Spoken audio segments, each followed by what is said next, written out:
తెలుగు సినీ ప్రేక్షకులకు బాలీవుడ్ నటి fire brand Kangana Ranaut గురించి ప్రత్యేకంగా చెప్పనక్కర్లేదు. ఈమె బాలీవుడ్ ప్రేక్షకులతో పాటు టాలీవుడ్ ప్రేక్షకులకు కూడా సుపరిచితమే. కంగనా సినిమాల ద్వారా కంటే ఎక్కువగా కాంట్రవర్సీల ద్వారా బాగా పాపులారిటీని సంపాదించుకుంది. తరచూ ఈమె ఎక్కువగా కాంట్రవర్సీలకు సంబంధించిన విషయాలలోనే నిలుస్తూ ఉంటుంది. అలాగే సోషల్ మీడియాలో జరిగే పలు అంశాలపై కూడా తనదైన శైలిలో స్పందిస్తూ ఉంటుంది. ప్రస్తుతం ఈమె ఒక పక్క సినిమాలలో బిజీగా ఉంటూనే మరో పక్క రాజకీయాల్లో అడుగుపెట్టింది.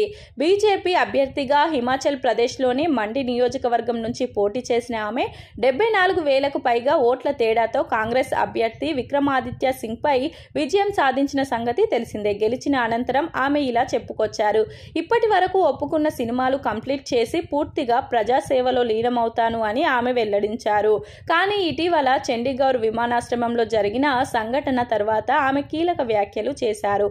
ఓసారి నా గురువు సద్గురు జగ్గి వాసుదేవ్ జీవిత సూక్తులను బోధించారు. తెలివైన వారు తమకు నచ్చిన పనిని మాత్రమే చేస్తారు, కానీ అవసరమైన పనిని చేసేవారే మేధావులు అవుతారు అని అన్నారు. అందుకే గురూజీ చూపించిన మార్గాన్ని ఎంచుకున్నాను. రాజకీయాలపై ఆసక్తి లేకుంటే ఇన్ని కష్టాలను భరించాల్సిన అవసరం ఉండకపోయేది.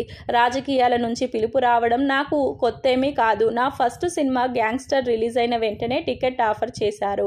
ఆ తర్వాత కూడా పలుసార్లు పాలిటిక్స్ లోకి రావాలని ఆహ్వానాలు అందాయి. మా తాత 3 సార్లు ఎమ్మెల్యేగా గెలిచాడు.